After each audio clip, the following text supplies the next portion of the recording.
Hey guys, welcome back. Today we're opening the Rise of the True Dragons Yu-Gi-Oh! Structure deck. Now before I get into this, I'd like to point out that yes, I have decided to play Yu-Gi-Oh! Again. And yes, there is a community here in Auckland, New Zealand who plays Yu-Gi-Oh!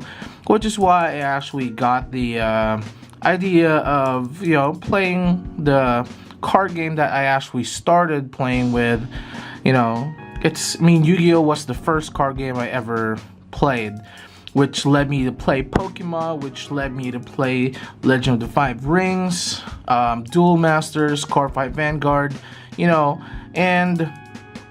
all is said and done, I still play Pokemon, but, given the fact that there is a huge Yu-Gi-Oh! Community here in Auckland, might as well just, play with the other people. And this is a card game that's very close to my heart. So again, here we have the Rise of the True Dragon structure deck, and it says here 6+ years, and this is a first edition structure deck. There, if you can see at the top there. Okay, so let's go and open this thing. At first, we have at the back is the deck list for every card in this deck. We'll go through that in a bit. The structure deck comes with a playmat, game mat, whatever, with a new pendulum summons or pendulum fields, and the rulebook, which of course you will need to read and understand before you start playing the game. So here we have the cards. Actually, yeah, it's really quite different compared to what we had before, but of course I'm a returning Yu-Gi-Oh! Player, can't make any complaints there. Let's open this thing here. And I didn't open it correctly. Yeah, throw the plastic away. And let's put the let's place the ultra rares and the other super rares on sleeves here. That way they don't get damaged during the video. Because if you guys see all of my other videos, there's most of the time something breaks, especially my Gundam review videos. Almost every episode a piece of the model kit falls apart. So yeah, I can't say that it's gonna happen the same here, but just to be safe, these are of course holofoil cards. So we'll get to the holofoil cards later. Let's put that back. Let's start with the cards here. First, we have Paladin of Felgrand. We have Guardian of Felgrand. Felgrand Dragon. Dark Blaze Dragon. Herald of Creation. Decoy Dragon, nice card. If this card is targeted for an attack, target one level 1 or 7 or one level 7 or higher dragon type monster in your graveyard, special summon it, and if you do, change the attack target to and perform damage calculation. So if you target this, it's gonna call one of its big daddy dragons and beat you up. Red Eyes Dark and Smell Dragon, really good card.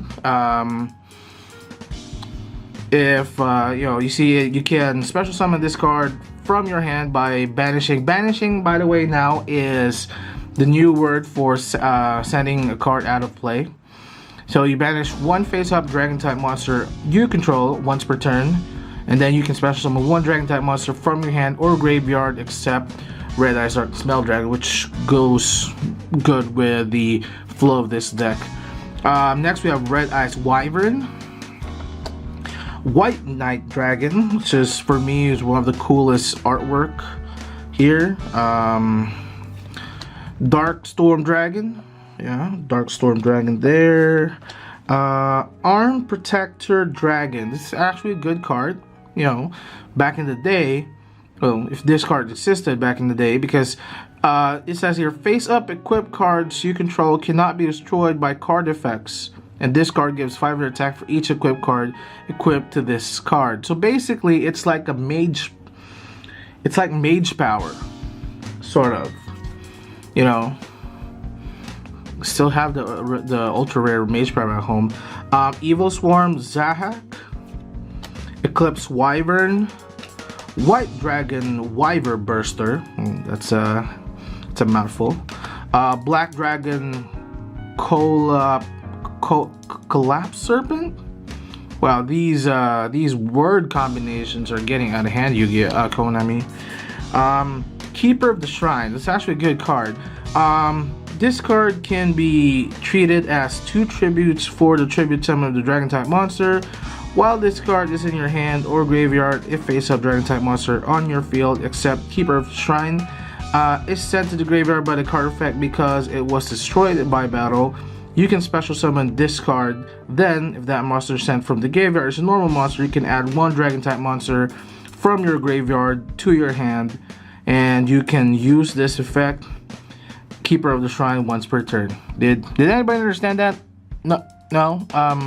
You know, just read through it, pause the video, read through it. I'm not going to explain it because I did not understand anything. Kid Moto Dragon, really cute. Jane, Lightsworn Paladin. So we have some Lightsworn Warriors here. We have Aaron, the Lightsworn Monk. Should be Aaron, the Lightsworn Giant. Kyojin, Titan. Raiden, Hand of the Lightsworn, pretty good card. Card Trooper. And we have Dragon Ravine, which is possibly the engine of this deck. Because once per turn, you can discard a card, then activate one of these effects. Add 1 level 4 or lower Dragunity monster from your deck to your hand, which is, you know, I don't really care about that. I'm looking at the second, which is send 1 Dragon type monster from your deck to your graveyard, which is good with the flow of the deck. I'll explain in a bit. Wingbeat Giant Dragon, haven't seen this in a while. Trade in, discard 1 level 8 monster, draw 2 cards. Foolish Burial, which is sending 1 monster from the deck, from your deck to the graveyard. Hand Destruction. It's actually good. Each player sends 2 cards from the hand graveyard, then draws 2 cards. So it's like recycling. It's like card destruction for only, you know, 2 cards instead of, you know, your entire hand. Reinforcements of the army to look for warriors. Warrior returning alive. Charge of the Light Brigade for the Lightsworn cards. Terraforming to look for Dragon's Ravine. Dragon's Rebirth. Burst Breath, which is actually pretty cool as long as you have dragons.